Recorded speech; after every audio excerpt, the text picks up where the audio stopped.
Hello students, welcome back. हम लोग structure of atom study कर रहे थे और स्ट्रक्चर ऑफ एटम के अंदर हम लोगों ने ऑर्बिटल का कंसेप्ट स्टार्ट कर दिया था और दो ऑर्बिटल्स की हम लोग शेप डिस्कस कर चुके थे, shape of S orbital and shape of P orbital. S orbital की शेप कैसी होती है? स्फेरिकल होती है और पी ऑर्बिटल की शेप कैसी होती है? डम्बल शेप होती है। अब हम डिस्कस करेंगे हमारा जो बच गया है ऑर्बिटल, उसकी shape, that is shape of D orbital. क्या करेंगे अभी हम क्या करने वाले हैं? डी ऑर्बिटल की शेप को डिस्कस करने वाले हैं।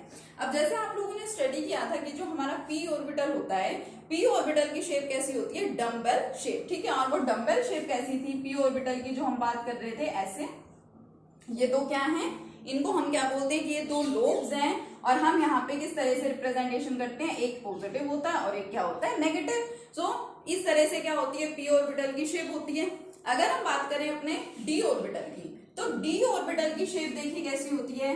Double dumbbell shape.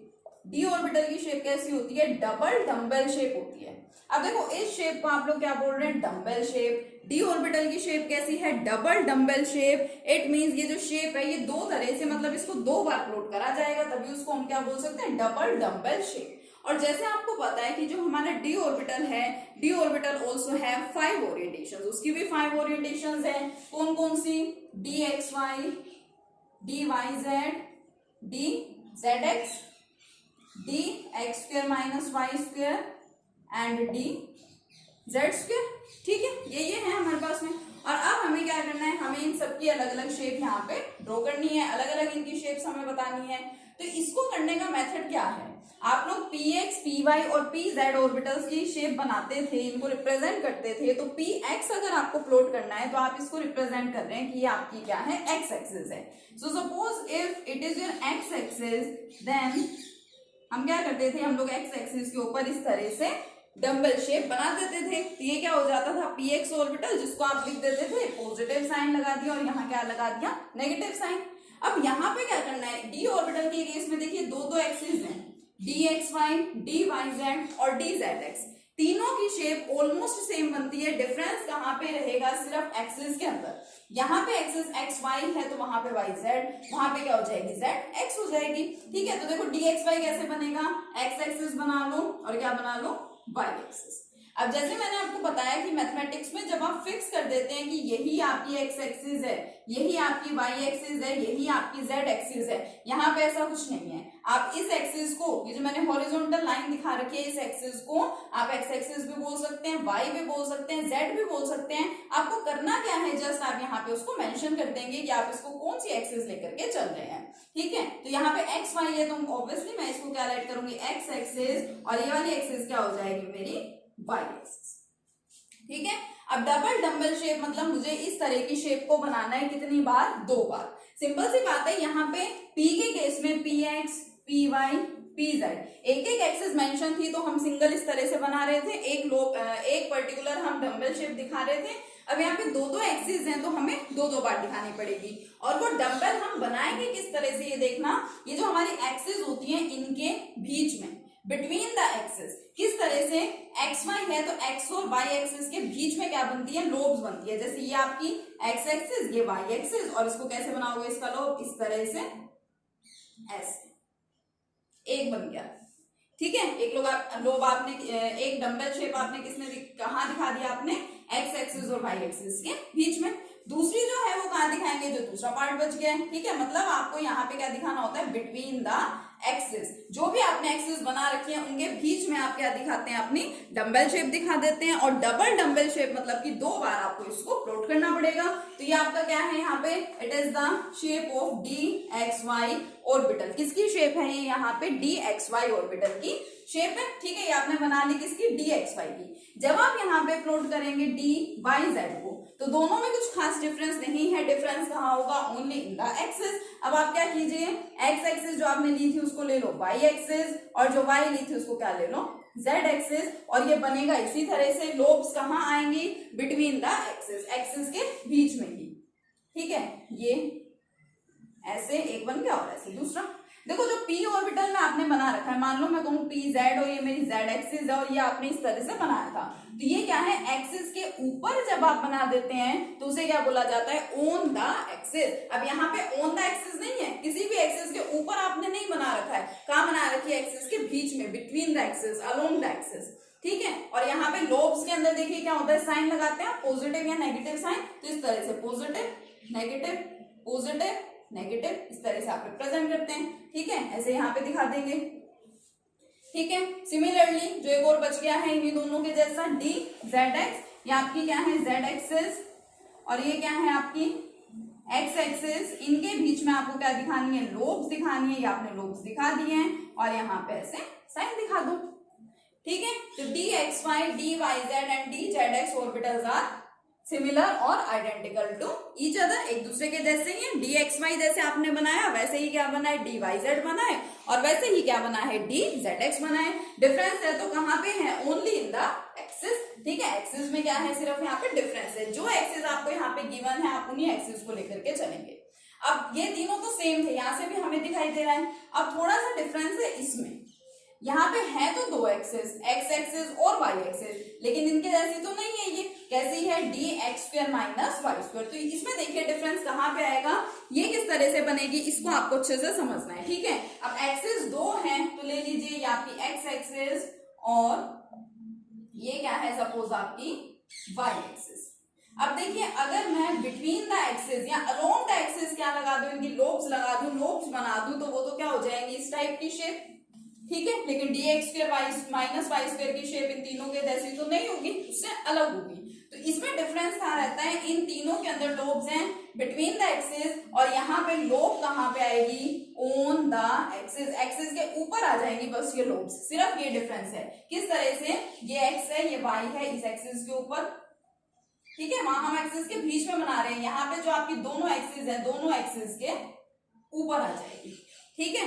तो ये किसका बन जाएगा आपका, कौन से ऑर्बिटल की शेप है, D x square minus Y square, ठीक है। ये आपका नेक्स्ट वन हो गया है। साइन इसमें आप दिखाएंगे, फिर दोबारा से दिखा सकते हैं, ये आपके पॉजिटिव के लिए हो गए, या आपके किसके लिए हो गए हैं, नेगेटिव के लिए, ठीक है। एक और बचा आपका D x square minus Y square. अब उसको अच्छे से देखिए, अब क्योंकि वो अलग तरह का है, अलग तरह का किस वे में मैं यहाँ पे बोल रही हूँ, देखिए सिर्फ एक एक्सिस यहाँ पे है, ठीक है, और उसका भी क्या है, स्क्वायर है उसका, तो उसमें क्या होगा, देखो सपोज ये मेरे पास क्या है, जेड एक्सिस है, आप ऐसे हॉरिजॉन्टल दिखाना चाहे हॉरिजॉन्टल दिखा दीजिए। ये सपोज आपकी क्या है, Z axis, it is our Z axis. कैसे बनता है देखो, एक तो आप दिखाएंगे स्क्वायर है तो उसके लिए एस, ठीक है, ध्यान रखनी पड़ेगी आपको shape. This shape is known as the doughnut shape. कैसी शेप है ये, डोनट शेप है, ठीक है। तो इसको आपको अच्छे से याद रखना है। तो हम क्या बोलते हैं कि बाकी सारे जो ऑर्बिटल्स हैं, वैसे तो डी ऑर्बिटल की शेप क्या होती है, डबल डम्बल शेप होती है, लेकिन उसकी अलग अलग ओरिएंटेशंस हैं। तो अलग अलग ओरिएंटेशंस के बेसिस पे देखा जाए तो डी जेड स्क्वायर इसकी शेप कैसी होती है, डोनट शेप, ठीक है। कैसी शेप है इसकी, डोनट शेप है। बाकी जो सारे बच गए हैं जिनमें आप दो दो लोब्स दिखा रहे हैं, मीन्स दो दो बना करके दो दो dumbbell shape, double dumbbell shape दिखा रहे हैं, मीन्स ओवरऑल 4 लोब्स हो रहे हैं यहाँ पे, ठीक है। तो इस केस में आप क्या करते हैं, यहाँ पे देखिए इन चारों की शेप्स को मैं यहाँ लिख देती हूँ, इनको बोला जाता है clover leaf shape.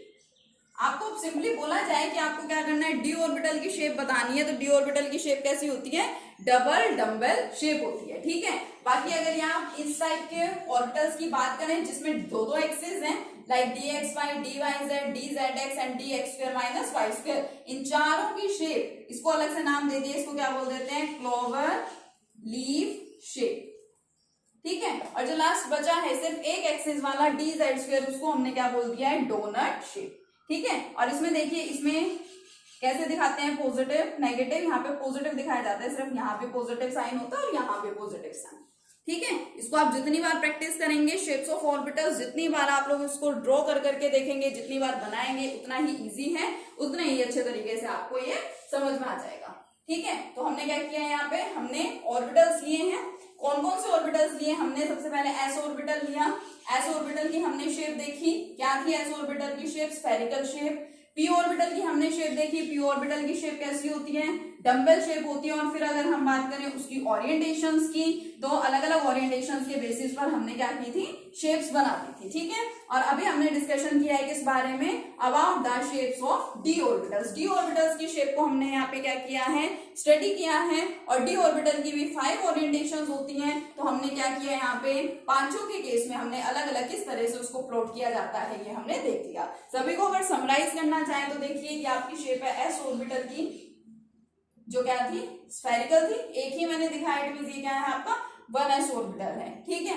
P orbital के केस में अगर ये एक्स एक्सिस है तो ये है आपका px, ठीक है, स्मॉल रहेंगे, ये एस पी डी ये सब स्मॉल है।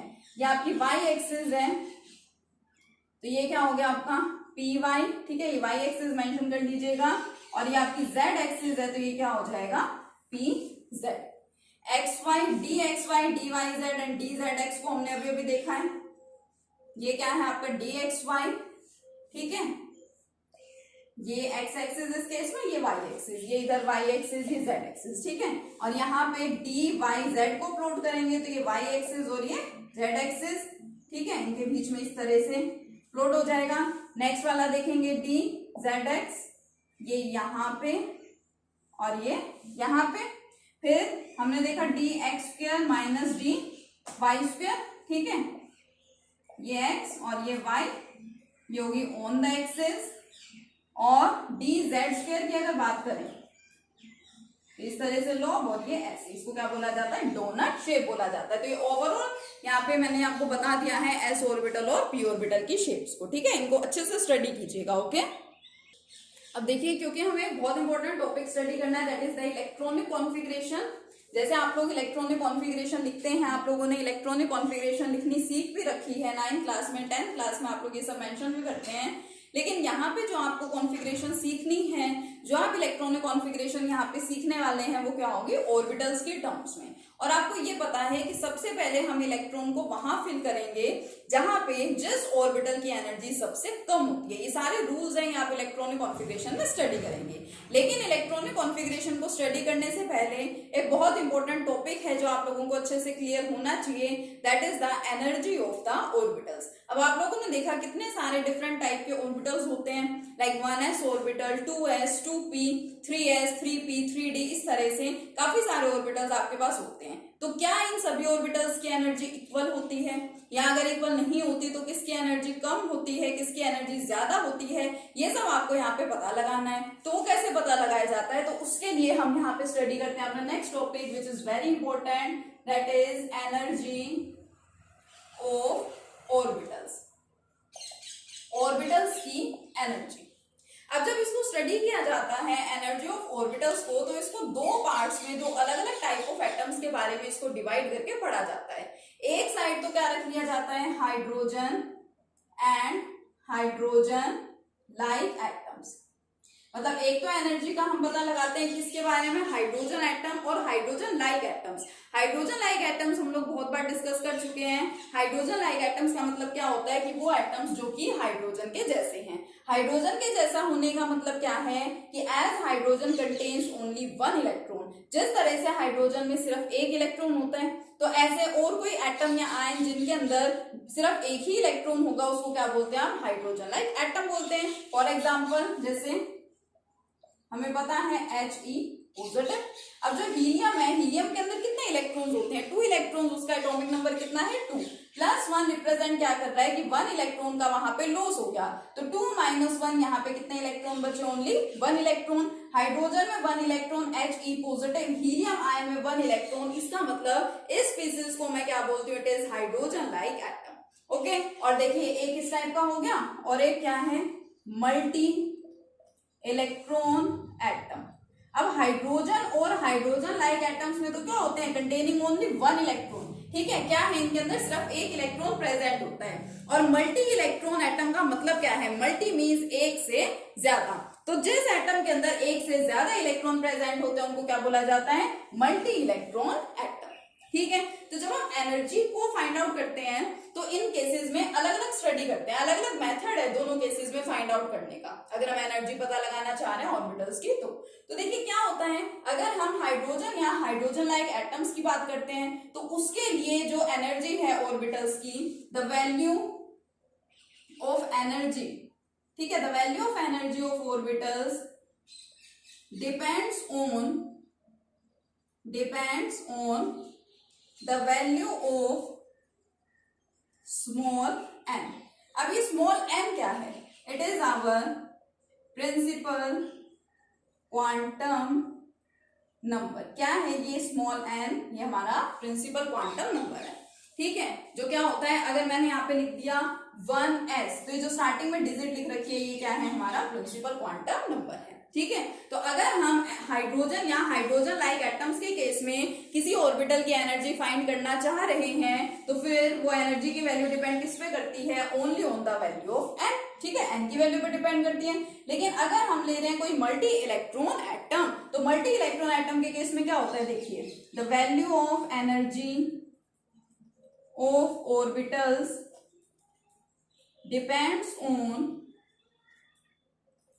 depends on value of small n as well as small l।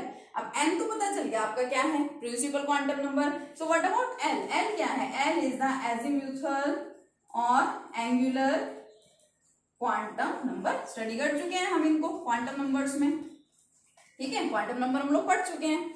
तो देखो, अगर हम हाइड्रोजन और हाइड्रोजन लाइक एटम की बात करें तो एनर्जी ऑर्बिटल्स की किस पे डिपेंड करती है, एन की वैल्यू पे। और अगर मल्टी इलेक्ट्रॉन एटम की बात करें तो एनर्जी ऑर्बिटल्स की किस पे डिपेंड करती है, एन की वैल्यू के साथ साथ एल की वैल्यू पे भी। अब कैसे डिपेंड करती है, जिसके लिए एन की वैल्यू होगी कम, यहां पे स्मॉलर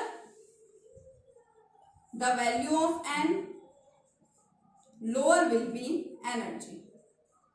अगर n की वैल्यू किसी ऑर्बिटल के लिए कम है तो उसकी एनर्जी भी कम होगी, एंड वाइस वर्सा। और जिसके लिए वैल्यू ज्यादा है उसकी एनर्जी क्या होगी, ज्यादा होगी।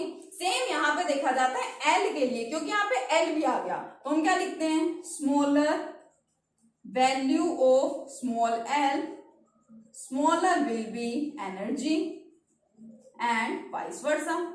L की वैल्यू जिसके लिए कम होगी उसकी एनर्जी भी कम होगी, एंड वाइस वर्सा उसका अपोजिट, जिसके लिए ज्यादा होगी L की वैल्यू उस ऑर्बिटल की एनर्जी भी क्या होगी, ज्यादा होगी। जैसे अगर मैं hydrogen and hydrogen like atoms की बात करूं और मैं कहूं मेरे पास है 1s orbital, 2s orbital, 3p orbital, तो फिर क्या होगा, देखो ये तो n की वैल्यू पे डिपेंड कर रहे हैं। अगर ये कोई हाइड्रोजन और हाइड्रोजन लाइक एटम के ऑर्बिटल हैं तो एनर्जी किस पे डिपेंड करेगी, n की वैल्यू पे। यहाँ n क्या है 1, यहाँ n क्या है 2 और यहाँ n क्या है 3। जिसके लिए n की वैल्यू होगी कम उस ऑर्बिटल की एनर्जी कम होती है, ठीक है। तो तीनों में से n की वैल्यू कम किसके लिए है, इसके लिए, ठीक है। इन केस अगर वैल्यू ऑफ n आ जाए इक्वल, जैसे 2s 2p, अगर n की वैल्यू इक्वल है तो उन दोनों ऑर्बिटल्स की एनर्जी भी क्या होगी, इक्वल होगी, सिर्फ hydrogen and hydrogen like atoms के लिए। मल्टी इलेक्ट्रॉन एटम का केस अलग है, क्योंकि वहां पे जो एनर्जी है वो प्रिंसिपल क्वांटम नंबर के साथ साथ एजीमुथल क्वांटम नंबर पे भी क्या कर रही है, डिपेंड कर रही है। Hydrogen and hydrogen like atoms के केस में एनर्जी डिपेंड करती है सिर्फ n की वैल्यू पे, ठीक है। और इनको और ज्यादा इजीली समझने के लिए और अच्छे से समझने के लिए क्या किया गया, कुछ डायग्राम्स प्लॉट किए जाते हैं जिनको बोला जाता है एनर्जी लेवल डायग्राम्स। बहुत इंपॉर्टेंट टर्म है हमारी एनर्जी लेवल डायग्राम। क्या होते हैं ये एनर्जी लेवल डायग्राम, ये वो डायग्राम होते हैं जिनके अंदर हम ऑर्बिटल्स को अरेंज करते हैं उनकी इंक्रीजिंग एनर्जी की टर्म्स में। एनर्जी लेवल डायग्राम क्या होते हैं, the diagram in which we arrange the different orbitals in order of their increasing energy। हम different orbitals को उनकी increasing energy की terms में arrange करते हैं जिस डायग्राम में, वो क्या है, energy level डायग्राम। दोनों टाइप के पार्टिकल्स के लिए अलग अलग बनता है, दोनों टाइप के एटम्स के लिए अलग अलग बनता है, ठीक है। अगर फर्स्ट बात करें हाइड्रोजन और हाइड्रोजन लाइक एटम के लिए तो एनर्जी डिपेंड कर रही है सिर्फ n की वैल्यू पे, यानी 1s। सपोज मैंने कुछ ऑर्बिटल्स ले लिए 1s 2s 2p 3s 3p etcetera, suppose ये ऑर्बिटल्स हैं, मुझे इनके लिए एनर्जी लेवल डायग्राम बनाना है। तो हमें यहाँ से दिख रहा है कि इसके लिए n की वैल्यू सबसे कम है 1, यानी इस ऑर्बिटल की एनर्जी क्या है, सबसे कम है। तो जिस ऑर्बिटल की एनर्जी होती है सबसे कम, उसको सबसे नीचे ड्रॉ किया जाता है। तो सबसे नीचे मैं एक लाइन दिखा देती हूँ, ठीक है। और ऑर्बिटल को कैसे रिप्रेजेंट करते हैं, बॉक्स से, मैंने आपको बताया था ऐसे, ठीक है, या ऐसे भी बना देते हैं, बेटर है आप इस तरह से बनाएं, ठीक है। ये आपका कौन सा ऑर्बिटल है, एस है, एक ही ओरिएंटेशन है, एक ही ऑर्बिटल है, तो क्या लिख दिया इस पे 1s, ठीक है। ऐसे बनाएंगे तो 1s, ये इधर आपका क्या है, इंक्रीजिंग एनर्जी है, ठीक है। फिर उसके बाद देखिए 2s, अब 2 है इसके लिए n की वैल्यू, तो 2 मींस इससे तो ज्यादा है, इस ऑर्बिटल की एनर्जी ज्यादा है तो ऊपर चलती जाएगी, ठीक है। जिसकी कम है उसको नीचे बनाया, फिर इसके ऊपर किसको दिखाएंगे यहाँ पे, ये आपका 2s। नेक्स्ट ऑर्बिटल कौन सा है, 2p। अब दोनों के लिए n की वैल्यू सेम है तो एनर्जी भी सेम है। यहाँ 2s है तो 2p भी कहाँ प्लॉट किया जाएगा, कहाँ ड्रॉ किया जाएगा, इसी लाइन पे, क्योंकि दोनों की एनर्जी सेम है। तो यहाँ पे p बनाइए। अब क्योंकि p ऑर्बिटल की तो 3 ओरिएंटेशंस हैं, तो आप इस तरह से बनाएंगे, ठीक है। ये क्या हो गया, 2p। अब नेक्स्ट आगे चलते जाएंगे, 3s, 3p, 3d ले लीजिए, और जो भी है, ठीक है। तो उनकी एनर्जी क्या हो रही है, अब n की वैल्यू 3 है तो एनर्जी इनसे ज्यादा है, तो ऊपर बनाइए। ये हो गया आपका 3s, 3p और 3d। d की 5 ओरिएंटेशन है तो 5 पार्ट्स में डिवाइड कर दीजिए, 1 2 3 4 5, ये आपका क्या है 3d एंड सो इसी तरीके से चलता जाता है। ये वाला एनर्जी लेवल डायग्राम किसके लिए है, for hydrogen and hydrogen like atoms. Hydrogen और हाइड्रोजन लाइक एटम्स जो होते हैं उनके लिए क्या है, ये इस तरह का डायग्राम प्लॉट किया जाता है। नेक्स्ट अगर बात करें हम मल्टी इलेक्ट्रॉन एटम की, तो देखिए मल्टी इलेक्ट्रॉन एटम के केस में मैंने आपको क्या बताया है कि जो ऑर्बिटल्स की एनर्जी है वो प्रिंसिपल क्वांटम नंबर यानी स्मॉल n की वैल्यू पे डिपेंड करने के साथ साथ और किस पे डिपेंड करती है, स्मॉल l यानी कि एजिमुथल क्वांटम नंबर की वैल्यू पे भी डिपेंड करती है, ठीक है। और इन केसेस को और ज्यादा अच्छे से समझने के लिए एक सिंपल सा रूल दिया गया, which is Bohr-Bury rule, which is also known as n plus l rule, ठीक है। आप क्या करेंगे, आप n प्लस l की वैल्यू फाइंड करेंगे। अब ये n और l और कुछ नहीं है, ये वही है आपके क्वांटम नंबर्स, ठीक है। तो मान लीजिए आपके पास क्या है, आपको पता लगाना है कि 3s की एनर्जी ज्यादा है या कम है, जो भी, ठीक है। या फिर मान लीजिए आपके पास क्या है 2p, ठीक है। सपोज ये आपको फाइंड करना है, या मैं यहाँ पे लिख दूं 2s लिख दूं, ठीक है। कुछ भी आपके पास डिफरेंट ऑर्बिटल्स हैं, आप उनके लिए क्या कीजिए, आप n प्लस l, n का मतलब क्या है आपका प्रिंसिपल क्वांटम नंबर और l का मतलब क्या है एजिमुथल क्वांटम नंबर, ठीक है। आप फाइंड कीजिए वैल्यू। सपोज मैंने ले ली 1s 2s, ठीक है। इसके लिए n की वैल्यू क्या है 1 और l की वैल्यू s के लिए क्या होती है 0, n प्लस l क्या है 1 आ गई वैल्यू। इसके लिए n की वैल्यू 2 और s के लिए l की वैल्यू 0, तो वैल्यू क्या आ गई 2। अब जिसके लिए n प्लस l की वैल्यू कम होगी उस ऑर्बिटल की एनर्जी क्या होती है, कम होती है, ठीक है। अब चलिए इसके अंदर हम फिल करके देख लेते हैं कुछ ऑर्बिटल्स को। यहाँ पे ये रूल लगा के 1s है मान लीजिए, 2s है, 2p है, 3s है एंड सो। तो देखो 1s और 2s में मैंने अभी देखा ये 1s ये 2s, इसलिए देखिए मैंने आपको बोला था कि क्वांटम नंबर हमारा मोस्ट इंपॉर्टेंट टॉपिक है। यहाँ पे देखिए क्वांटम नंबर्स का ही हम यूज कर रहे हैं, ठीक है। n प्लस l की वैल्यू ये n plus l, n plus l 1s के लिए कम है, ठीक है। तो यानी 1s की एनर्जी कम होगी, 2s की एनर्जी क्या होगी, ज्यादा होगी। तो लाइन लगा लो नीचे, इधर एनर्जी है इंक्रीजिंग ऑर्डर में और यहाँ पे क्या दिखा देंगे सबसे नीचे 1s, यानी 1s ऑर्बिटल की एनर्जी क्या होती है, सबसे कम होती है। अब अगर हम हाइड्रोजन और हाइड्रोजन लाइक एटम्स की बात करते हैं तो 2s और 2p की एनर्जी तो क्या थी, सेम थी। अब यहाँ पे तो 2s और 2p की वैल्यू सेम या इक्वल नहीं होगी because it is multi electron atom. तो कैसे पता चलेगा 2s 2p। अब फाइंड करो, देखो इसके लिए n प्लस l, ठीक है, और इसके लिए n प्लस l, p के लिए तो 1 होती है, तो ये 2 आ गई और ये क्या होगी 3। इन केस कभी देखो ऐसा हो जाए कि n प्लस l की वैल्यू दो ऑर्बिटल्स के लिए मान लो सेम हो जाए, ठीक है। दो ऑर्बिटल्स के लिए अगर n प्लस l की वैल्यू सेम हो जाती है तो प्रायोरिटी देते हैं वैल्यू ऑफ n। फिर उस केस में n की वैल्यू जिसके लिए कम होगी उसकी एनर्जी कम, और जिसके लिए n की वैल्यू ज्यादा होगी उसकी एनर्जी क्या हो जाएगी, ज्यादा हो जाएगी, ठीक है। अब ये जो हम लाइंस लगाते हैं ना, ये कैसे लगाते हैं कि फर्स्ट ऑर्बिट के लिए n इज इक्वल टू 1, ये सेकंड के लिए, ये थर्ड के लिए। तो ऐसा भी लिखा मिल सकता है आपको n इज इक्वल टू 1। ये नेक्स्ट लाइन किसके लिए हो जाती है, n इज इक्वल टू 2 के लिए। अब देखो दोनों की एनर्जी सेम तो नहीं है, यानी हम इनको ऐसे तो प्लॉट नहीं कर सकते, तो रॉन्ग मेथड है। ठीक है, क्या है कि 2s की एनर्जी कम है, 2p की एनर्जी ज्यादा है। तो जिसकी एनर्जी होती है कम उसको इस लाइन के नीचे बना देते हैं 2s, और जिसकी एनर्जी होती है ज्यादा उसे इस लाइन के ऊपर बना दो।